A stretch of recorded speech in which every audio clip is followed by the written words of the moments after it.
It's time for the Delaware Valley's first radio doctor. On call every Saturday afternoon at 5. This is Your Radio Doctor with Dr. Marianne Ritchie. Presented exclusively by Independence Blue Cross.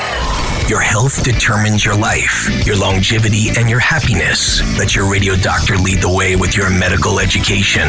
Your Radio Doctor, Dr. Marianne Ritchie. Good afternoon and welcome to Your Radio Doctor. I'm your host, Dr. Marianne Ritchie. January, that magical time of the year when we stand on the edge of yesterday and gaze into the future with hope and ambition. What's on the list as the most common goals for the new year? Lose weight, exercise more, become more organized, and then there's quit smoking. Well, most people are aware that smoking carries risks. It markedly increases risk for lung and heart disease, and we're learning more and more about cancer risk, not just lung cancer and cancers of the throat and mouth, but it also increases risk for esophageal, colorectal, breast, who would think, and many other forms of cancer. So we set the stage and advise our patients to quit. But we as providers have to do more than lead you to the water. We have to help you drink. So our guest today does just that. Dr. Frank Leone, professor of medicine at the Perelman School of Medicine at the University of Pennsylvania, is the director of the comprehensive smoking treatment programs at Penn Medicine. He's also the co-author of Why People Smoke, an innovative approach to treating tobacco dependence. Welcome, Frank. Hi, Marianne. It's great to be here with you. Thanks very much for the opportunity. Oh, wonderful to have you because people need this help so much. You know, I mentioned when we were chatting the other day, we did a show with a wonderful physician from Karen Treatment Centers, and he talked about any forms of addiction that I'd say you can put a lock on the liquor cabinet. You can put the cigarettes in the trash, but getting rid of the target isn't the issue. We have to understand what led the person to become so dependent on whatever the issue is: gambling, smoking, cigarettes, drugs. Yeah, am I right that? So I guess I have to start with, why do people smoke to begin with? Yeah, it's a great question. So it's actually kind of a complicated biological, social, environmental, cultural sort of problem. If you look at the contributors to initiation to tobacco use, we tend to think of that as kind of a rite of passage, what it's about, like part of what it means to be an adolescent, a teenager. We tend to think of it as a function of a personality that is thrill-seeking or stimulus-seeking. But in truth, there's actually a genetic component to it that is about as influential as any of the sort of social cultural influences that kids go through. The genetic component and the environmental contributors really come together and conspire to create a risk profile for that young person. And if the circumstances are such that that young person happens to experiment at just the wrong time in brain development, that brain could be subject to significant shifts in structure and function as a result of exposure to nicotine that continue to propagate that behavior moving forward. It's why some folks, when they're 10 or 12 or 14, will experiment with cigarettes, not like it, and never pick them up again. And other folks, when they're similarly, just pick up a cigarette here due to social circumstances, respond pretty positively to that cigarette, and then the process begins to solidify. And the other day as well, Frank, you mentioned that there are primal drives in our behavior involved with smoking. Drives related to appetite and drives related to consuming. How do you explain that in this picture? Yeah, so it's interesting, but we really underestimate the influence that instinctive drive mechanisms have on the continuation of behavior. As clinicians, we're really taught to influence the cognitive aspects of this. We talk about all the risk factors. We talk about the connection between smoking and the patient's disease.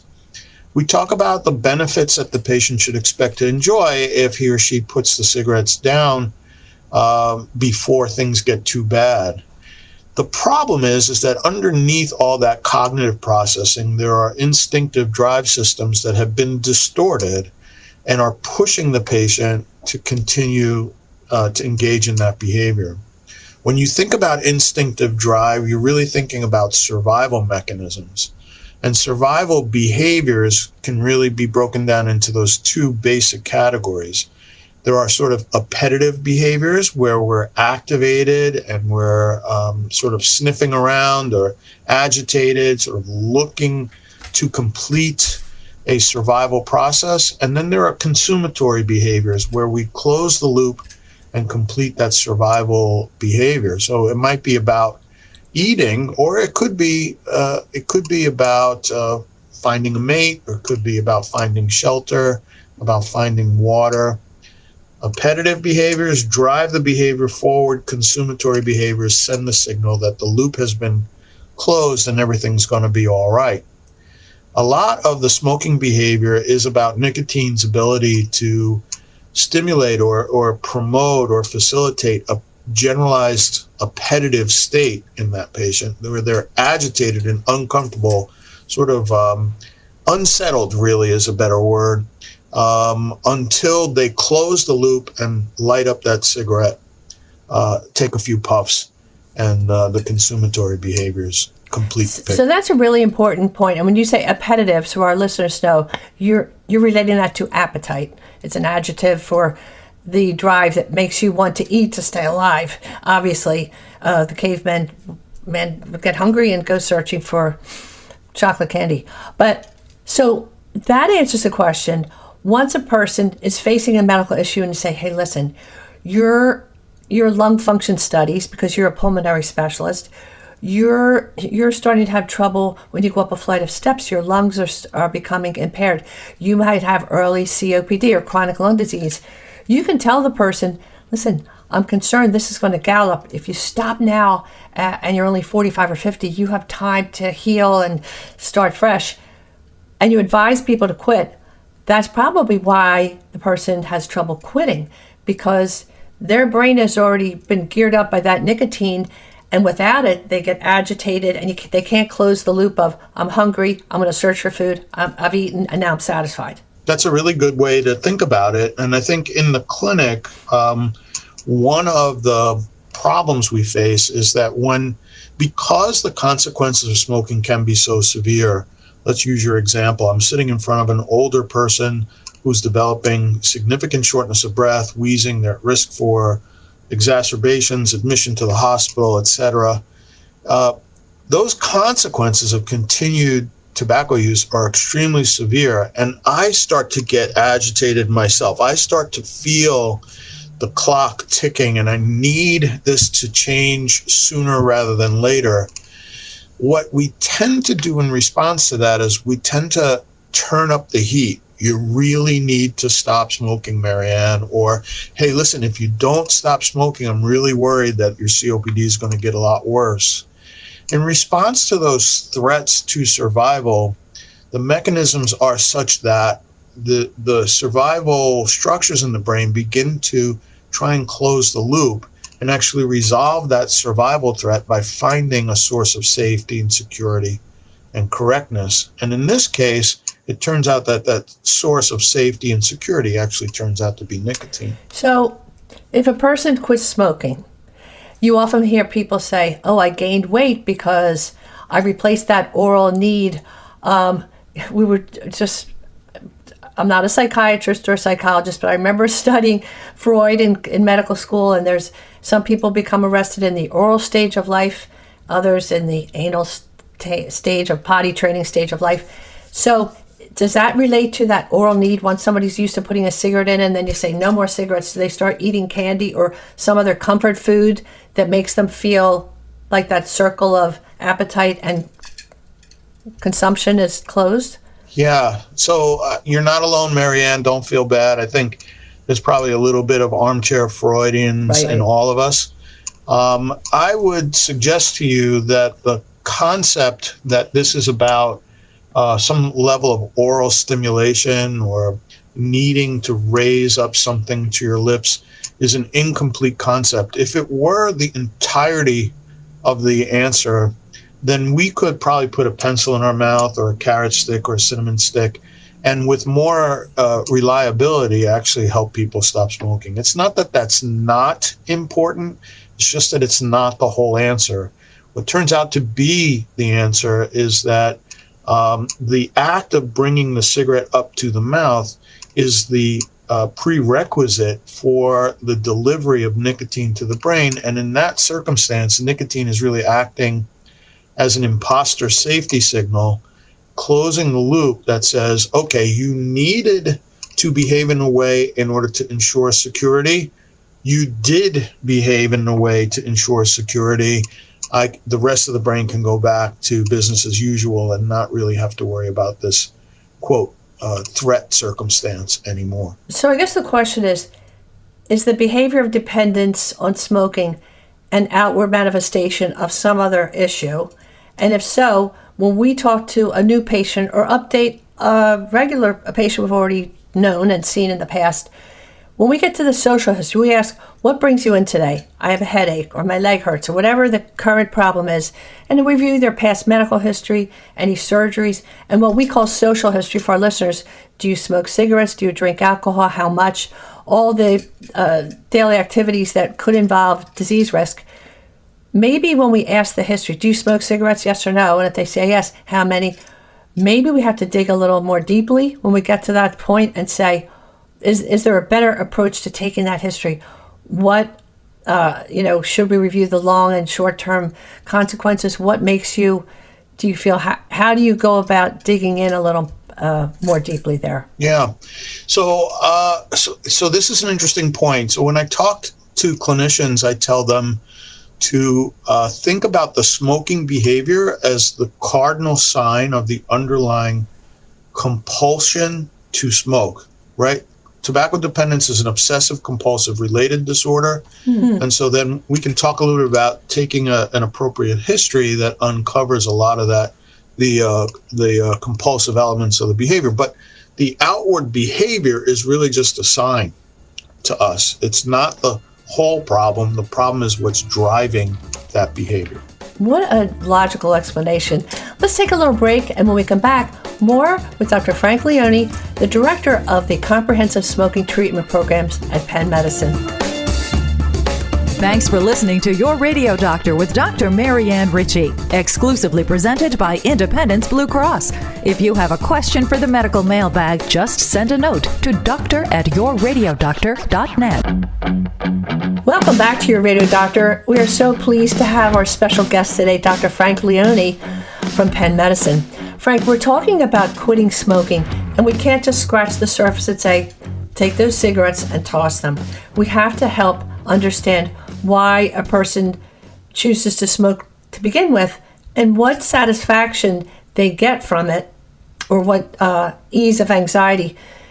You mentioned that smoking is somewhat of a compulsive behavior. Let's talk about that. Yeah. So we need to think about the tobacco dependence, the underlying physiology behind the behavior, as an obsessive compulsive related disorder. It's not OCD. It doesn't meet the criteria for obsessive compulsive disease, but it is related in the sense that it shares a lot of the characteristics for that. So these are behaviors that are routine and done automatically without really thinking about them. But they're also behaviors that if that behavior is foregone or forbidden, that it results in a negative emotional consequence. There's a negative sort of dysphoria that results from not being able to sort of close that loop that we talked about. And it's really that negative feeling and the invasive thoughts about how do I get a cigarette? How do I do this? How do I complete this? That makes it similar to OCD. From that perspective, I think it actually helps clinicians understand what their role is in managing this, right? So it's not just about telling folks about the negative consequences of continued behavior. That would be similar to just reiterating the negative consequences of hand washing to someone whose life is falling apart because they can't stop washing their hands. They already get it. They already know what the negative consequences are. The answer is really in exploring what the nature of that obsessive drive is, what the compulsion is to engage in the behavior, and how we might actually reduce the compulsive drive enough to allow cognition, rationality, problem solving to actually have a fighting chance at changing the behavior. So on a routine basis, when we talk to our patients, you might say that we counsel them. We say, remember, I've looked at your list. This is good that you exercise and that you watch your calories, but you need to quit smoking or you need to cut back on your alcohol. You would consider that counseling, but you mentioned a term the other day when you talked about cognitive management. Let's talk about the building blocks that lead to this behavior and how can we adjust them to make your risks lesser and fewer. Sure. I think in healthcare, you're right. We have sort of gotten ourselves into a position where once we educate a person about the importance of putting the cigarettes down, we interpret that as having counseled a patient to stop smoking.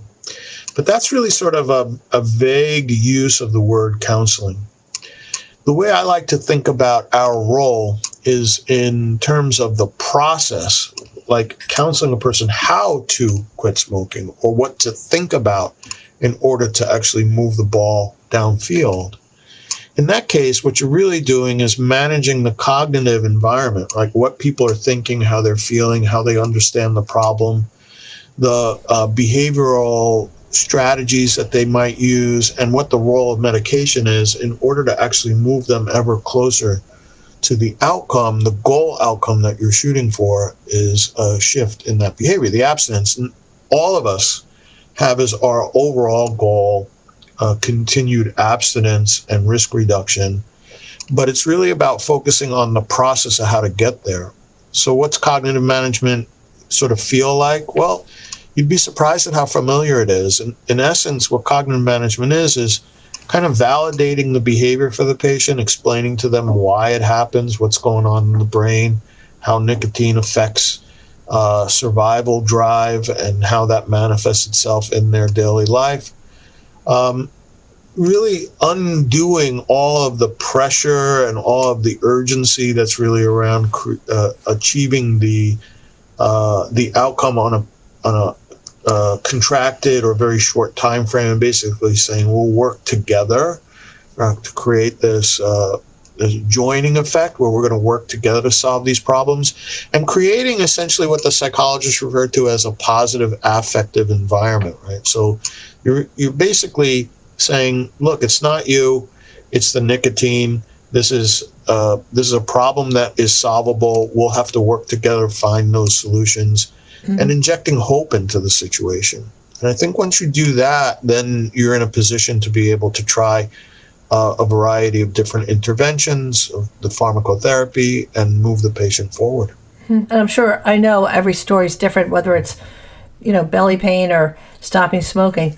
And if nicotine is the main addictive drug in tobacco, from what I understand, cigarettes are designed to rapidly deliver that nicotine to your brain, not because the makers of cigarettes want to make you dependent. They make cigarettes because people end up liking to smoke them. But you mentioned pharmacotherapy. How do you decide what medications to try in different patients? Nicotine patch or nicotine gum, that kind of thing, to maybe replace the nicotine, at least temporarily, until they get away from smoking inhaled particles. We're going to talk about the actual pathology there, but I guess your goal is to make walking away from cigarettes less painful. You want to make their life safer, but you want to help them get through that anxiety window that happens when you take away their blankie. Cigarettes are somebody's blankie, yeah? Yeah, I like that analogy. That's fun. That's good. I agree with you. I feel like traditionally the way we've framed the use of pharmacotherapy is strictly around preventing withdrawal. But when you talk to patients, they often do not experience the same kind of phenomenon that we all imagine they should be experiencing that defines withdrawal. It's really just an anticipatory anxiety, a sense of agitation, and sort of it's impossible to be able to sort of settle down. And it's that dysphoric feeling that happens every time a compulsive behavior is forbidden or foregone, right? So what we're really trying to do with the medications, in my mind, is reduce or in some level control the compulsion or the compulsive drive to smoke. We want to reduce the volume, so to speak, on the instinctive influences on behavior. And that means we're going to use medications in combination. We're going to use them for durations that maybe don't make sense in the traditional model. It means we might treat people with some of these medications even before they're ready to put the cigarettes down, or for that matter, even before they're willing to commit to eventually quitting, right? So it's we're treating the underlying tobacco dependence with the hope of bringing people to a place where they're more likely to say, okay, I'm going to try to quit. Now, here's a silly question. If we're trying to help somebody withdraw from nicotine with as little pain and agitation as possible, so maybe you'd use what are some of the typical withdrawal symptoms? You mentioned agitation, but that's one question. And secondly, if you add the nicotine supplement or patch or nicotine gum while they're still smoking, just to get them ready, does that additional nicotine send them off in another direction? Will they get more hyper? So the sort of traditional set of nicotine withdrawal symptoms that you see in the literature an awful lot are things like sleeplessness, headaches, maybe a depressed mood, those kinds of things. It turns out that the majority of the withdrawal symptoms that have been reported in the past really are just derivatives of that anticipatory anxiety state, that feeling of being unsettled and insecure. And so what you're hoping to accomplish with the medications before the behavior changes is control over those kinds of anxiety-related type experiences. Once that's under control, then you can go ahead and use nicotine replacement products to help a person put the cigarettes down. Now, I get this question from patients all the time. If I'm trying to come off the nicotine, why would I use more nicotine? And it turns out that about 35% of the nicotine coming out of the cigarette is in the free base form. And about 45% of the nicotine being delivered by vape products is in the free base form. As free base nicotine, it enters the airway in the gas phase. In the gas phase, it's available to react with the water in the airway, becomes protonated nicotine. And protonated nicotine can cross the alveolar capillary interface very quickly. And here's the key. In the blood-brain barrier, there are transport proteins that will move protonated nicotine from the external milieu to the internal milieu 10 times faster than simple diffusion. So in the free base nicotine is what creates the impact, is what creates the experience, it's what creates the addiction. There is no free base nicotine in pharmaceutical grade nicotine products. There's no free base nicotine in patch, no free base nicotine in gum. So they do not promote or prolong the addiction experience. What a great explanation. So raw nicotine in a cigarette can cross into your brain and give you those symptoms that make you bring out addictive behavior, but oral or the patch doesn't. So it's easier to withdraw from the other symptoms or signs. That's really interesting. And I guess the other thought would be, don't be timid about getting a coach. This is new to you, but a coach is someone who has helped other people. Why not? Right. Don't be timid about it. So there's one slight modification I would make to your observation. It's actually not the raw nicotine per se straight from the tobacco plant. If you use that form of nicotine straight from the tobacco plant, it would do mostly just make you nauseous. I meant in the cigarette that you inhale as opposed to the patch. That's what I got you. But the cigarette actually is a highly engineered delivery device where the pH of the smoke, the temperature of the smoke, all kinds of aspects of how that device acts are designed in order to sort of maximize the proportion of free base nicotine that is actually elaborated in the smoke. So it's not an accident. It's sort of by design. And the same thing's going on with vape products now at this point. So we are actually dealing in the clinic. What we're really dealing with is a very well-funded, well-organized sort of organic chemistry and chemical engineering, material science effort to maximize the impact that people feel when using these products. And if a person does start on these meds, is there a time frame you look at? We have about 30 seconds left. How long should a person use these meds to try to taper? 6 to 12 weeks, something like that? So we usually tell folks to expect to be on the medications, whichever one we're using. Think about treating this problem for 6 to 12 months. The brain needs time away from the nicotine, so that the medications help to get a person into that position and then keep them there long enough to recover. So a new habit takes over, not reaching for a cigarette. A new set of patterns start to develop. Exactly. Boy, that's terrific, Frank. Let's take a little break and hear about this week's Real Champions. And when we come back, more on smoking cessation with Dr. Frank Leone from Penn Medicine. Now, your real champion.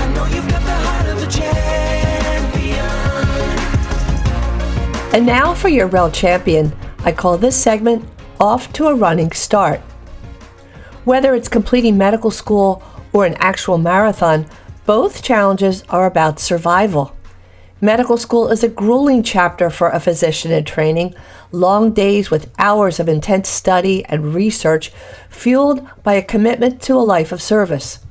A marathon includes 26.2 miles of running within a few hours, only after months and months of rigorous training on a demanding schedule. And in the final weeks, a runner has to complete several 20-mile runs to build strength and make sure he or she is ready for game day. Well, Samantha Mauser and Stephen Jennings know the struggles of both of these tests of endurance. They are currently fourth-year medical students at the Sidney Kimmel Medical College at Thomas Jefferson University in Philadelphia. In college, Sam ran track and Steve played soccer, so both are used to the discipline of team play and the importance of balancing schoolwork with exercising for their well-being. Well, they happened to meet at orientation weekend in their first year of med school and talked about running. Then they saw each other running the next day along the Schuylkill, and soon after, they began running together on a regular basis as a way to cope with the pressures of medical school.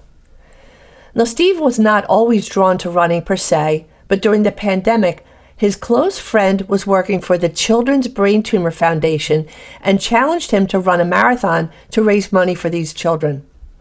Steve says anybody can run a marathon, you just have to train. He's now completed the New York City Marathon 5 years in a row. Running isn't his first choice for exercise, and he only runs when he has a buddy. Through running, Sam has become his best friend. He also thinks it's very special to raise money for the Children's Brain Tumor Foundation, and he'll do anything they request.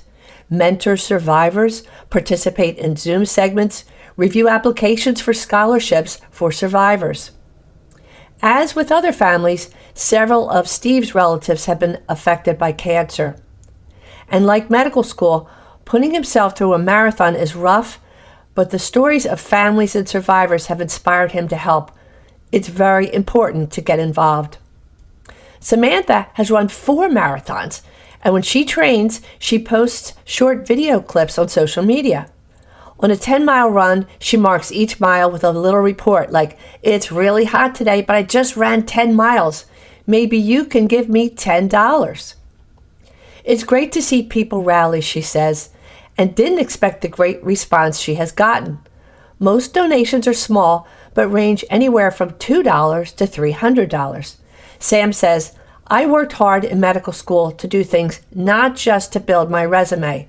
There are so many opportunities to help other people and activities that combine what you love with your talents. Do what you love." Well, in the New York City Marathon this past November, Sam and Steve raised over $10,000. Sam aims to be an obstetrician gynecologist, and Steve wants to practice family medicine.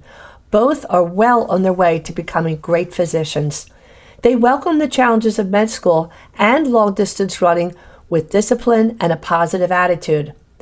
Because once you commit to either, you have to study into the wee small hours for an exam, or you have to get up early out of your nice warm bed to train in all kinds of weather.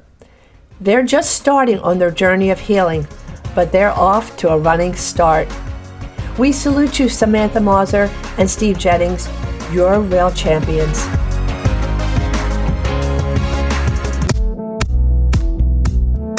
Welcome back to your Radio Doctor. We are learning so much about the value of coaching people through the process of quitting smoking. It's not enough to say smoking can be injurious to your health. We can read that on the package of the cigarettes. People still buy them and really need help in the process. Dr. Frank Leone from Penn Medicine, can you tell us about some patient stories and people you've coached? You've helped so many people along the way. Sure. I think there are a couple of predictable circumstances that clinicians like us are going to face in the clinic. This is a disorder that primarily affects folks in lower socioeconomic groups. This is a disorder that generally affects people who can really ill afford to continue to have the problem. So these are people who are already developing the negative consequences of decades of smoking, who now show up and they need the help ASAP. And we talked about how a lot of times clinicians feel that sense of impending doom, and they need to get on with it as quick as possible. I think a pretty common circumstance would be reflected in a patient I just saw earlier today, 65-year-old female, a little bit of emphysema. She has type 2 diabetes, hypertension, the whole basic chronic disease gamut. She's short of breath, particularly when she's trying to play with her grandchildren, and she smokes about 12, 14 cigarettes a day. She has a son who is, probably 40 or so, he has a young daughter, and they don't get along over this. Like, the son is really all about trying to convince mom to stop smoking, and as a consequence, the little girl will often chime in and make the patient really feel very poorly about it, feel stigmatized, marginalized, that kind of stuff. In fact, I think she actually said to me, a direct quote was, "Nobody respects smokers," which is kind of a tragedy, because she's picking up on the vibe, so to speak, that the rest of the world is sending her, that she's something less than, right, because of this behavior.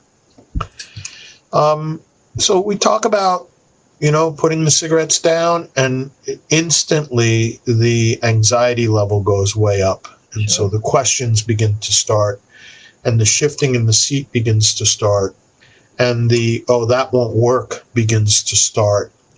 And I think if you're not prepared for that, the most common response in the clinic to that kind of behavior is, okay, well, look, just let me know when you're ready to quit smoking. But that's what actually ends up leading to another decade or another 2 decades of tobacco use. And so I think the most appropriate response in that sort of circumstance revolves around essentially naming the emotion that you're seeing. Mrs. Smith, you look anxious. Mrs. Smith, it looks like this conversation is making you feel uncomfortable. Why do you think that is? What's going on? What are your thoughts here?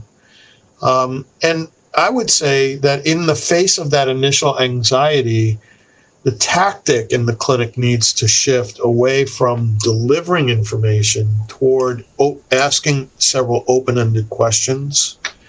And the process of patients trying to articulate what it is that they're thinking or feeling is actually in and of itself a therapeutic intervention. It increases the likelihood that people will be able to change their behavior significantly. So ask a bunch of questions instead of giving answers. Name the label, the emotion or the circumstance that you're seeing, don't give up on a person who's feeling anxious because it's making you anxious. You got to kind of check your own emotional level and go from there. It happened earlier today. It was really an interesting phenomenon, and it happens a lot with this problem. So you're saying to imitate Socrates and answer a question with a question, and how does that make you feel, kind of thing? Because maybe people haven't asked that patient before, or maybe they've never really stopped, paused, and say, why am I lighting up another cigarette? You know, in the old days, I was thinking about this today before the show started. You'd be at work and people say they take a coffee break. And when I was first to practice out here, people say they're taking a cigarette break. Doctors smoked. I mean, people smoke, but you would think that the people giving the advice would think twice. But so you're right. And if each person has their own trigger or their own mindset about it, I would guess then that the format depends on asking the patient, should we go about this cold turkey? Should we try it gradually? How do you decide that? I remember my dad was a funeral director. He was adorable. And he smoked because his hours were nonstop. If somebody passed away in the middle of the night, the family would call. He'd go and pick up the deceased person, bring them to the funeral, etc., and then wake up for the next day's funeral, etc., burial. And he smoked. Like he had been in World War II, and they used to send the soldiers as a treat packets of cigarettes, right? And they say so cultural, but he wasn't 50 yet, had a cold, saw his doctor. I remember him telling us this story so many times. And the doctor said, "You still smoke, Frank?" Yes, his name was Frank. He was so cute. And the doctor said, light a match and hold it out and see if you can blow it out. And he couldn't. And it scared him so much that he stopped. He finished that pack and stopped the next day. Never touched a cigarette again. Not everybody has that willpower, but maybe that visual left the image like, whoa, I can't blow out a match? Not good. But he would tell us, don't ever take penicillin. I just buried somebody who died from that. Don't climb a tree. You'll fall and break your neck. He had all these stories in his own head, but he still needed to be convinced that he could die from cigarettes. So, kudos to your dad, both for being named Frank and also for being able to find the path forward based on his experience. It's my basic belief that in clinical medicine, we essentially have begun to, I don't want to say this the wrong way, but it's almost as though we sort of rely on indicators of illness, maybe a chest x-ray that doesn't look good or the inability to blow out a match to essentially motivate somebody to the position that we want them to be in. And I would suggest to you that a better play, so to speak, would be to find ways to capitalize on the patient's own intrinsic motivators, whatever they're already motivated by, before they develop signs of illness, so that what your dad went through, what your dad was able to accomplish, can be accomplished by folks before they get sick. And how do we do that? Our job then becomes to remove or minimize the obstacles to forward motion so that we don't need the sort of teachable moment or the staring death straight in the face in order to be able to put the cigarettes down. Yeah, good point. And we talk about cigarettes as a gateway to multiple cancer risks. And I was reading about some of the inflammatory chemicals that we inhale if we smoke cigarettes: acetaldehyde, arsenic, not good, formaldehyde. We use that to prepare. It was in my dad's workbench when they would embalm people. Nickel, vinyl chloride. Isn't that what they used to make albums? I don't know. I guess maybe you sing better if you smoke. I don't know. But radioactive materials are found in tobacco leaves used to make cigarettes and cigars. So, and don't think because you inhale less often with a cigar, am I right? That smoke isn't any safer. It's not safer, but you do use a cigar a little bit differently than you use a cigarette. So the types of cancers that you're at risk for shift around a little bit. There is its own intrinsic risk profile to the cigar, which is slightly different than the cigarettes, but doesn't mean it's not risky. Right. Well, and I was reading that there's a term TSNA. They're nitrogenous or nitrates for our listeners that are involved in the tobacco with cigars, that they can break down into some of the most potent cancer-causing compounds known. So buyer beware. And what takes us to vaping. Vaping makes me crazy. If we have, people have good intentions, and what we're told is that the original intention of vaping was to be a step-down device, right? We want to get you away from the tar in cigarettes, because vaping still has nicotine, and we're saying that's the decadent daddy here that's trapping the person into using, especially these little kids under 12 and 13 that give somebody $5 and say, will you go into the convenience store and get me some vaping, and easy to hide, all those things. We've done whole shows on it. What do you say to people with vaping? Because what worries me is people start vaping and they're vaping and smoking and they never give up the smoking. I don't know, I'm just babbling here, but so many layers to it. It's true.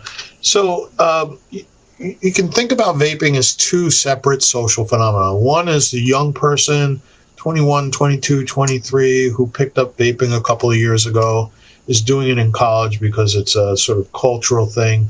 They end up getting addicted. They would like to stop, but their environment is such that they keep getting triggered to continue to use the vape. The other circumstance is an incumbent smoker who's trying to do the best she can to reduce her risk and goes to the vape device figuring that if I can save a couple of puffs or a couple of cigarettes per day, that's that much less tobacco-related risk that I'm putting myself at, that I'm incurring. It turns out that over 50% of people in that second group who try to use a vape device to stop smoking go on to continue using both devices, so-called dual users. And the risk of developing cancer, we're starting to understand that dual use actually increases your risk of developing respiratory illness, cardiovascular disease, and lung cancers in particular. The theory is that, both devices, whether it's a cigarette or an electronic version of a cigarette, use an aerosol to deliver nicotine to the lungs. And it's really the constituents or the characteristics of that aerosol that are going to determine how inflammatory that aerosol is to the lung. As much as what the chemical constituents are, it's really about the physical properties. You can imagine simple things like the particle size of the aerosol, the temperature of the aerosol, the viscosity of the aerosol. These are all physical characteristics that will influence the toxicity of that aerosol once it's delivered to the lungs. Not only that, but people use vape devices much more frequently than they smoke a cigarette, right? You smoke 20 cigarettes a day, but you can vape 1,000 puffs a day or something really phenomenal like that. So it's really about the sort of continuous exposure that will influence ongoing toxicity. Well, I think, too, what people need to hear is they're not inhaling steam.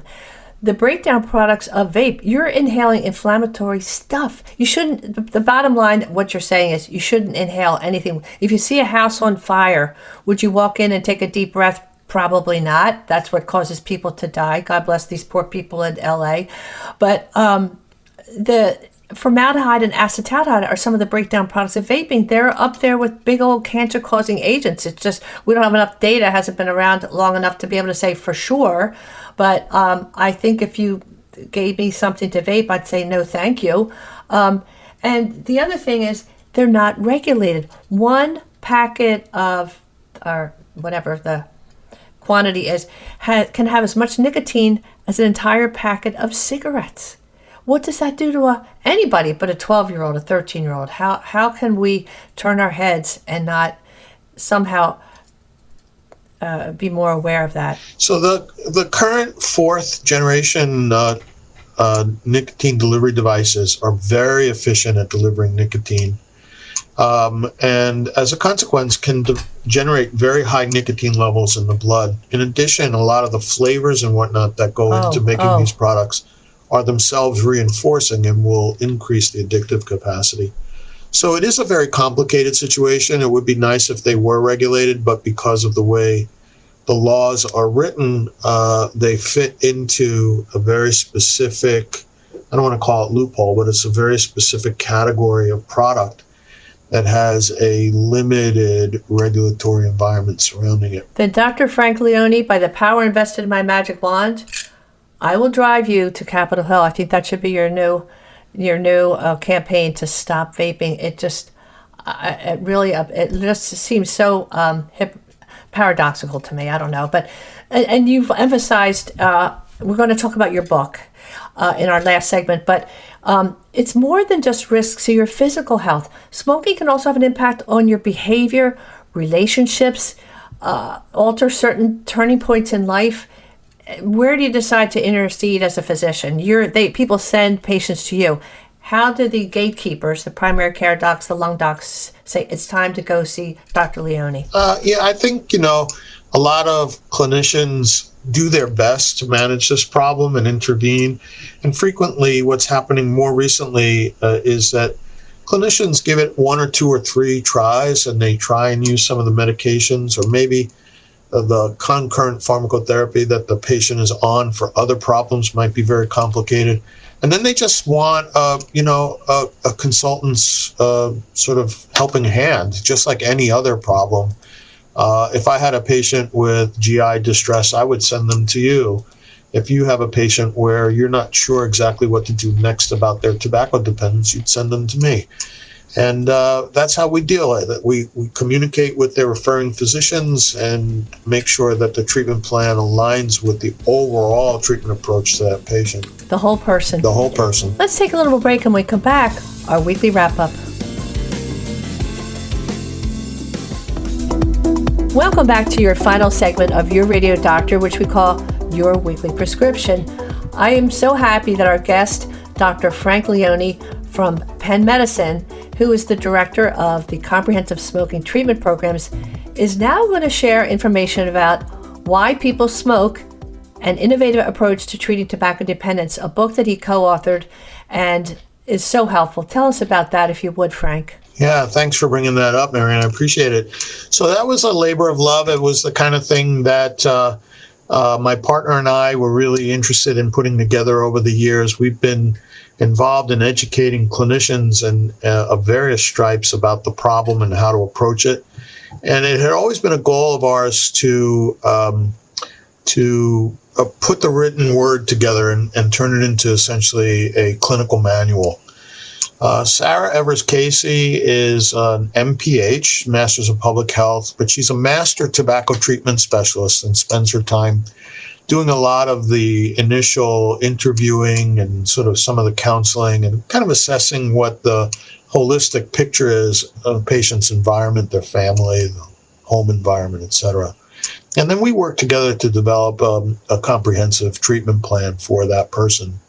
So we put some stuff down together. With the first section of the book really spends a couple of chapters talking about essentially what the problem of dependence is from the biological point of view, what the distortion is in biology in the brain, and how nicotine affects things like consciousness, decision-making, those sorts of more global ideas. And then the second part of the book is really about how to intervene, what we need to know as clinicians. So it breaks it down into the pharmacologic interventions, tips and pearls on how to use them. It talks a little bit about behavioral interventions, what's a sort of way to employ some of the goodies, the good parts of cognitive behavioral therapy within a clinical environment that make you more successful. Final portion of the book is really about sort of integrating a lot of those ideas into the clinical paradigm. How would you put some of this stuff together in a very clinically oriented way to make it efficient and effective? Right? We want both. We want it both ways. So it's a kind of an easy read.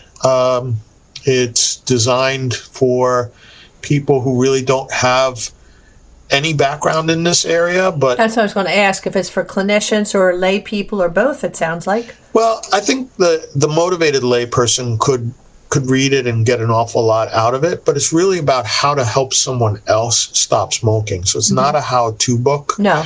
in the traditional sense. But it might help people know what questions to ask. Yes, exactly. That's what we're hoping, is that if the part of the lay public that does pick up the book would be better prepared to actually assist their loved one to ask questions, to seek out help, to sort of frame the problem in the right way. And it's been very satisfying getting feedback about,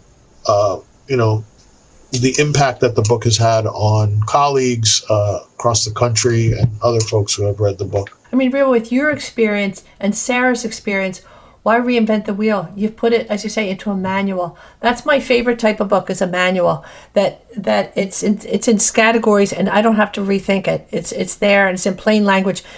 The book is called Why People Smoke: An Innovative Approach to Treating Tobacco Dependence. Where might somebody be able to purchase a copy, Frank? Sure. Penn Press, you can order it through Penn Press on their website. You can go to Amazon. I've seen copies of it in Borders bookstore. So, yeah, I think just search for it on the internet, and it comes up available through a couple of channels. Beautiful. Is there a website where you would send people to read more about smoking cessation and really basic facts that would help convince them of the value of stopping? Of course, we like to send our patients to our website because it presents the problem from the perspective that we feel is most productive and most efficient. That website is www.pennmedicine.org/PennStop, PENNSTOP, one word. pennmedicine.org/PennStop. Beautiful. And that's the gateway to getting all kinds of different information about ways to proceed and resources that are available to folks. And if a listener wants to make an appointment at the Comprehensive Smoking Treatment Program at Penn Medicine, we're talking to Dr. Frank Leone, who's the director. What number would they call to make an appointment to get help with stopping smoking? We're super excited to hear from your listeners. So if there's anybody out there who wants to even just talk to us to find out more, they can call 888-PENN-STOP. So it's PENNSTOP. It's toll free, so you can call us from anywhere in the country. And we're happy to give you more information and give you some advice on next steps. If you're local and you want to come in for an appointment, we can arrange that for you right there. The book, Why People Smoke: An Innovative Approach to Treating Tobacco Dependence, Amazon, Borders, Penn Press. The website, pennmedicine.org/PennStop, or the phone, 888-PENN-STOP. Dr. Frank Leone, you are such a big help to so many people, and it was really a treat to have you on the show, and I thank you. I hope we get to hear from you again when we update, maybe in a few months. Thanks, Marianne. Thanks so much for your interest, and thanks for making this so fun. I appreciate it. Our pleasure.